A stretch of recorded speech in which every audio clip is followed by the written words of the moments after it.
Kalau Anda pernah mendengar Pak Harto ngomong, kata sahabat saya tadi, saya dinasehati bahwa ora dadi presiden, ora patean gitu ya.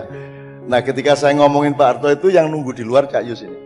Jadi semua yang saya lakukan selama reformasi, yang tidak diingat orang lagi dan tidak pernah diriset dan tidak pernah orang mempertanyakan, seolah-olah reformasi itu pelakunya adalah yang sekarang berkuasa, kan begitu. Mereka semua dulu itu tiarap dan mereka semua itu pengikut Soeharto. Orang yang sekarang demo-demo seolah-olah anti Orde Baru, mereka adalah orang-orang yang makan dari uang Orde Baru. Jadi dunia ini isinya adalah kepalsuan-kepalsuan. Teman-teman sekalian, nah Anda tidak boleh, manusia akan hancur hidupnya kalau dia meletakkan kepalsuan itu sebagai kebenaran. Kalau Anda ngomong Trisakti, saya sama Cak Yus selama peristiwa Trisakti saya ada di situ. 3 hari yasinannya saya, tahlilannya.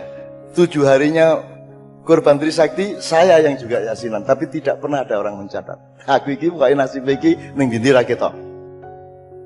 Jadi saya yasinan, tahlilan, teman saya yang namanya Hamid Jabar meninggal dunia. Itu saya ndodok udan-udan ki aku karo tahlilan. Yo aja ngarani aku NU. Ming mergo aku tahlilan sebab sadurunge NU ana kuwi wis ana tahlilan. Ya Pak Muzamil tolong diinget itu. Tolong diingetin gitu loh. Tahlilan kuwi lak ming la ilaha illallah, cuman kita perpanjang dengan ayat-ayat inti dari Allah kemudian dengan syair-syair yang terbaik kan gitu. Itu ijtihad lah gitu. Nah, aku ndodok tahlilan itu udan-udan setelah dikuburkan. Terus aku diteleponi saka Padang karena Hamid Jabar Padang, Medan, kabeh iki telepon, "Cak, kok enggak datang ke pemakamannya Hamid Jabar?" Ngono kuwi. Soalnya di koran yang keluar itu enggak ada saya. Lah aku iki sing ndodok udan-udan isih. La ilaha illallah ini ditelepon kok ora teko. Piye masuk aku arep misuh tengah-tengah tahlilan gitu. Nah, kan begitu. Itu contoh saja. Nah, saya tidak mengatakan saya akan menagih sejarah, tidak. Tapi zalim, orang yang tidak mengakui A adalah A. Dan Anda akan hancur kalau Anda tidak mengenal ibumu, bapakmu, dan riwayat asal-usulmu. Demikian juga semua orang yang sekarang korupsi dan menikmati reformasi, kalau dia khianat terhadap kebenaran apa yang terjadi pada tahun 1998 itu, Anda akan kena. Wa may ya'mal mithqala dzarratin khairan yarah wa may ya'mal mithqala syarran yarah, dan waktunya akan segera tiba.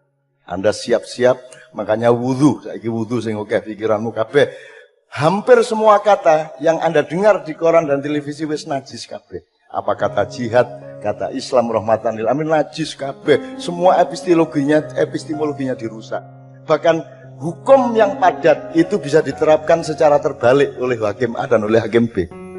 Jane mung ora wudu tok kuwi wis najis munggoladoh, wis kudu adus anu kuwi. Adus wedi pisan. Aslinya gitu ya teman sekalian. Nah, kalau Anda ngomong gerakan sholawat, pendirian Ma'iyah, tombo hati, Kiai Kanjeng kemana-mana, kalau sekarang Zaki yang ngurusi, dulu di era itu Cak Yus. Monggo Cak Yus. Bismillahirrahmanirrahim. Assalamualaikum warahmatullahi wabarakatuh. Alhamdulillah bisa silaturahmi malam ini dengan teman-teman. Saya bayangkan kalau gagasan Mas Helmi dan teman-teman Progres ini menulis, itu adalah menjawab bahwa tidak boleh lagi ada kejadian kelak anak cucu kita akan sulit mencari data tentang gerakan Ma'iyah di mana-mana yang sudah dilakukan. Tiba-tiba hilang begitu saja tanpa tercatat oleh sejarah. Ini yang menjadi catatan mungkin Mas Helmi pertama ya. Saya menjadi saksi hari kejadian kerusuhan pertama di Jakarta, dibakar di mana-mana. Saya sama Cak Nun keliling kemana-mana bawa mobil sama seorang supir. Di belakang mobil kita adalah air putih aqua dan karpet gulungan. Sehingga berkali-kali dicegat oleh tentara. Toh tidak selawatan. Tentara banyak di mana-mana, nggak ada mobil. Mobil sedikit sekali Jakarta waktu itu, hanya sedikit mobil. Bahkan saya pernah jalan kaki juga dari Cipinang ke Kelapa Gading, itu juga dalam kondisi semua sedang terbakar di mana-mana. Kerusuhan 98 itu. Saya sama Cak Nun dan teman-teman Cak Til waktu itu kemudian mendirikan Hamas namanya, Himpunan Masyarakat Selawat. Hamas ini kemudian melahirkan gerakan selawat dari kampung ke kampung. Tapi puncaknya sebenarnya tidak awalnya adalah pertemuan di rumahnya Cak Nun di Kelapa Gading, ketika para tokoh ini ingin berkumpul. Bagaimana berkumpul, datang ke rumah Gus Dur waktu itu sakit dan seterusnya. Tapi ternyata tidak terjadi peristiwa itu karena ada tokoh yang mengkhianati sehingga tidak terjadi pertemuan itu. Sehingga Cak Nun memilih, gak mikir negara, ayo keliling aja selawatan. Cak Adil yang punya ide selawatan. Kami keliling dari kampung-kampung, dari Priok, Jakarta, keliling di kampung-kampung semua, menemani rakyat kecil, dialog kecil. 100 orang, 200 orang, kemudian berkembang beberapa bulan kemudian kami membawa mini Kiai Kanjeng ya Pak Joko ya. Mini Kanjeng, Pak Joko, Pak Novi, Pak Bobit sama satu Pak Bayu, 4 orang ya. Ayo 5 orang. Hanya 5 orang itu keliling. Kenapa kok hanya 5 orang kok enggak tim? Ya enggak kuat katanya wong 5. Wong akeh. Ya 5 iku iso nih. Udah 5 orang itu keliling kemana-mana ke kampung-kampung di Jakarta untuk menemani masyarakat yang sedang terluka, yang sedang ini untuk berdialog. Cak Nun membutuhkan teman-teman Kiai Kanjeng karena bisa menyatukan, menghidupkan suasana dan menyatukan dialog setiap malamnya kita keliling dari kampung ke kampung. Jangan mikir honor waktu itu. Bisa budalan Jakarta ya lumayan. Pak Novi berangkat ke Jakarta saja sudah lumayan, Pak Joko berangkat ke Jakarta. Itu kita lakukan sampai cukup lama di Jakarta. Sampai kami kemana-mana dengan mini Kiai Kanjeng. Belum mampu membawa Kiai Kanjeng lengkap. Teman-teman sekalian, yang ingin saya tambahkan lagi adalah bahwa banyak buku-buku yang menulis tentang reformasi itu tidak adil seperti yang Anda mengatakan tadi. Karena tidak ada di balik kejadian yang sebenarnya. Sampai hari ini kejadian-kejadian seperti itu tertutupi oleh zaman. Tertutupi. Kenapa? Karena memang media sejak hari itu sampai hari ini saya kira media sudah kapitalis, sudah menuliskan sesuatu yang diperlukan oleh kapitalis. Pokoknya menguntungkan ya ditulis, kalau nggak menguntungkan ya ditulis. Maka ketika Cak Nun sama rombongan Hamas Jakarta itu setiap hari Jumat kami bagi-bagi makan. Jadi kami mengumpulkan dari teman-teman jamaah dari mana itu kita bungkus nasi setiap hari Jumat. Kita kemana-mana di jalan-jalan bagi makan. Itu tahun 98-99. Jadi setiap hari Jumat kami kumpul di Kelapa Gading kemudian bagi makan kemana-mana setiap Jumat. Kemudian muncullah semangat dari banyak masyarakat bahwa ternyata kita bisa menepi di tengah zaman yang gak jelas ini dengan membuat sebuah forum-forum seperti ini mulai tahun 98. Mungkin ada teman-teman yang belum lahir tahun itu. Itu sudah dilakukan oleh Cak Nun dan kawan-kawan sehingga kita kemana-mana melakukan itu. Puncaknya adalah ketika kami rombongan dengan berbis-bis datang ke Masjid Baitur Rahman kalau nggak salah di DPR RI. Adalah rencananya mengajak Pak Harto husnul khotimah. Janjinya adalah kita mengajak Pak Harto husnul khotimah di situ dan itu Cak Nun sudah disetujui Gus Dur bersama Gus Dur. Tapi Gus Dur di koran ngomongnya enggak. Iku lak guyonane MH iku. Aku gak tahu setuju niku. Ya misalnya betul itu, saya saksi betul. Artinya hal-hal seperti itu tertutupi banyak sekali. Belum sempat puncaknya reformasi malam-malam, Cak Nun sampai jam 2 malam di rumahnya Pak Malik Fajar, kami ngantar di rumah Fajar malam-malam, tiba-tiba di tengah malam itu ada orang yang berkhianat, mengumumkan di TV macam-macam. Itu banyak sekali faktor, banyak sekali kejadian-kejadian yang tidak bisa terungkap. Teman-teman sekalian, yang ingin saya tambahkan lagi adalah untuk kita mencatat sejarah-sejarah yang harus diungkapkan oleh para relawan yang akan mengumpulkan. Karena apa yang dilakukan oleh Ma'iyah, apa dengan Cak Nun sejak dulu sampai hari ini itu banyak yang tidak tercatat. Dan itu sangat sayang sekali kalau suatu saat Cak Nun dan kita semua tidak ada, anak cucu kita tidak akan bisa membaca apa yang sedang terjadi yang sebenarnya dalam kejadian sebelumnya. Saya kira itu Mas Helmi, silakan.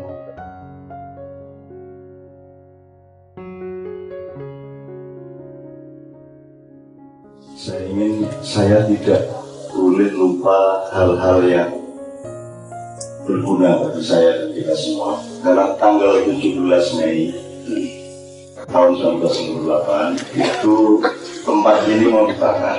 Jadi sekolahan anak yatim Zaituna, terus ini dan semua komplek ini diancam akan dibakar. Sehingga penghuninya Mbak In, Mbak Ro, Mbak Iza, Zaki semuanya sudah, semua anak-anak yatim juga sudah kita larikan. Terus barang-barang tertentu juga sudah kita fungsikan. Ancaman itu karena saya dianggap membela Soeharto. Jadi urut-urutannya tanggal 12 Mei 1998 itu ada pada bulan coba.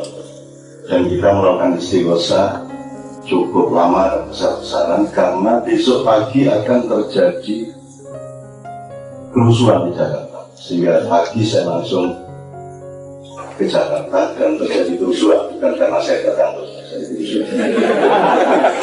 dan karena saya sudah merencanakan sejak pada bulan, tapi pokoknya gitu. Tanggal 13 kerusuhan diberi sakti, enggak 11 itu pada bulan, 12 mulai kerusuhan, di sakti 3 pembunuhan mahasiswa ini, demo dan pembunuhan, menembakkan dari jembatan itu yang sampai hari ini tidak bisa dilacak siapa yang melakukan, dan pelaku-pelakunya tetap akan kita jadikan calon presiden. Saking Rahman Rahimnya kita. Kemudian tanggal 13-nya melebar dengan penjarahan, toko-toko, dan saya berada di tempat itu di semua kerusuhan. Saya 13 kerusuhan. Pak Harto mulai ketakutan karena kalau sama mahasiswa dia sama sekali tidak takut, tapi kalau rakyat mengamuk dan menjadi maka berarti dia hatinya hancur karena dia merasa gagal menjadi pemimpin. Kemudian tanggal 14 melebar ke luar kota, Solo dan lain sebagainya, terjadi pembakaran mal. Kemudian 15-16 secara sporadis terjadi berbagai macam kerusuhan, tapi juga negosiasi. Semua pada kebingungan, TNI tidak satu, ada TNI merah putih, ada ABRI waktu itu, ABRI merah putih, ada ABRI hijau dan sebagainya. Ada Kiflan Zain di tempat hijau, ada Sabri Samsudin, kemudian yang di merah ada Edi Sudrajat, ada beberapa jenderal yang lain. Saya waktu itu tinggal dengan Mbak Fia di Kelapa Gading, dan Kelapa Gading itu pecinan. Ada 2 pecinan di Jakarta, ada kota Cina di Jakarta, yang satu Glodok, yang satu Kelapa Gading. Glodok hancur lebur, Kelapa Gading aman karena ada saya di sana. Artinya perusuh-perusuh tidak tega sama saya, sehingga setelah selesai kerusuhan, Cina-Cina semua berkumpul, saya sama Mbak Fia diundang untuk menyatakan terima kasih, dan saya bingung matur nuwun apa nih, soalnya tidak ada kerusuhan di sini karena mereka kecewa sama saya.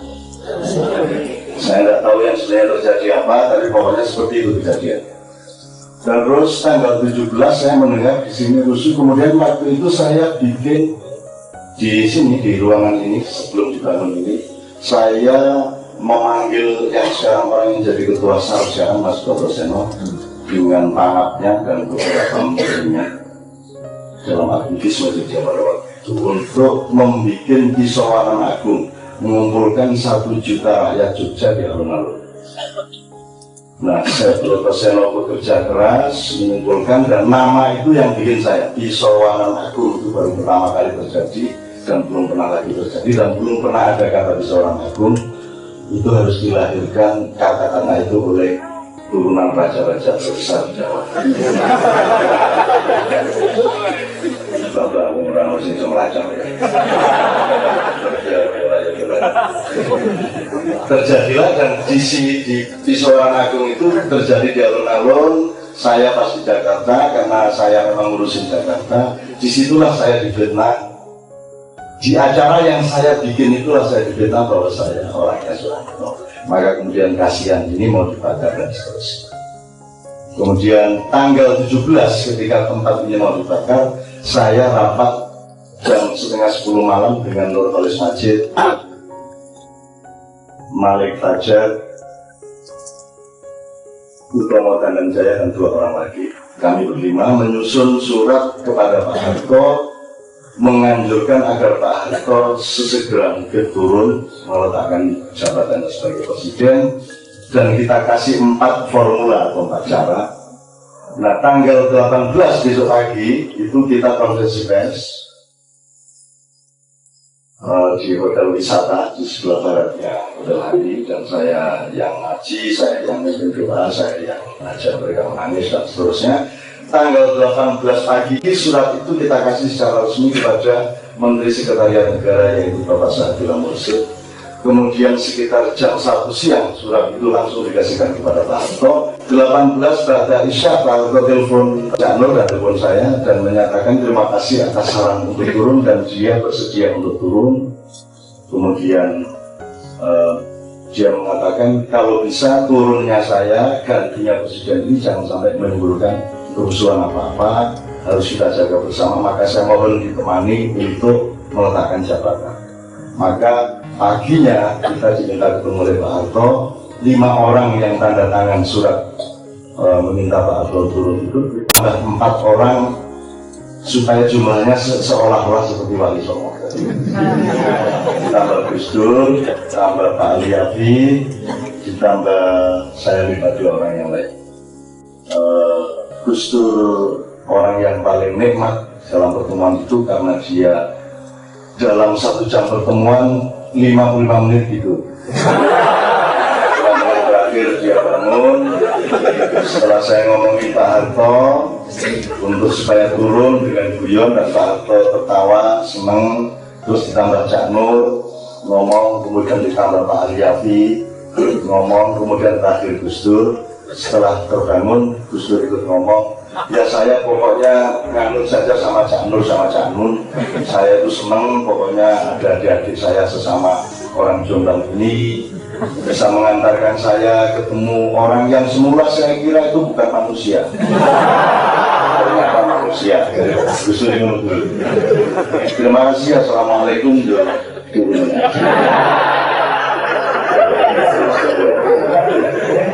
Itu terjadi pada tanggal 19. Lagi ini saya sekedar mengingatkan, saya tidak, artinya gini, saya tidak boleh lupa bahwa saya nyuwun sewu, saya disuruh Tuhan untuk ngomongin Pak Harto agar dia turun, karena tidak mungkin ada orang lain yang ngomongin dia, karena orang yang lain adalah orang-orang yang hebat. Dan kalau Pak Harto berhadapan dengan orang hebat, dia lebih hebat. Maka orang hebat harus dihadapi oleh orang lemah. Karena kalau orang hebat melihat orang lemah, dia menjadi lemah lembut. Maka dia kemudian menuruti kelemahan. Mau caranya sedih, menunggu. Pak Amin Rais kita larang untuk ikut dalam pertemuan 9 orang itu karena alasan saya Pak Amin Rais itu seekor singa dan macan yang luar biasa dahsyat. Dan kalau Pak Amin Rais ikut ketemu Pak Harto, maka Pak Harto akan menunjukkan dirinya bahwa dia adalah raja singa dan raja macan. Sebaiknya singa jangan bertemu dengan macan supaya bisa terjadi negosiasi yang sebaik-baiknya. Akhirnya Pak Amin tidak ikut, kita tinggal di Jalan Indramayu nomor 14. Pada waktu itu dan seterusnya saya tidak akan cerita banyak, saya cuma ingin mengingatkan bahwa pasti ada orang TV yang ngomong mengenai reformasi, dan jangan pernah berpikir bahwa hal-hal yang saya omongkan tadi tersebut. Karena mereka tidak mengerti apa-apa mengenai reformasi, mereka bukan pelaku, mereka adalah penjual kembung jari. Jari ini. Bila wakola pasarabi amwaun wa askar.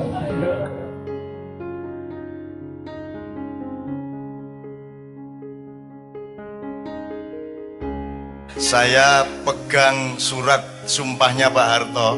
Pak Harto pernah saya bikinkan, Nyun Sewu, saya pernah bikinkan surat sumpah kepada Tuhan dan bangsa Indonesia dengan 4 klausul.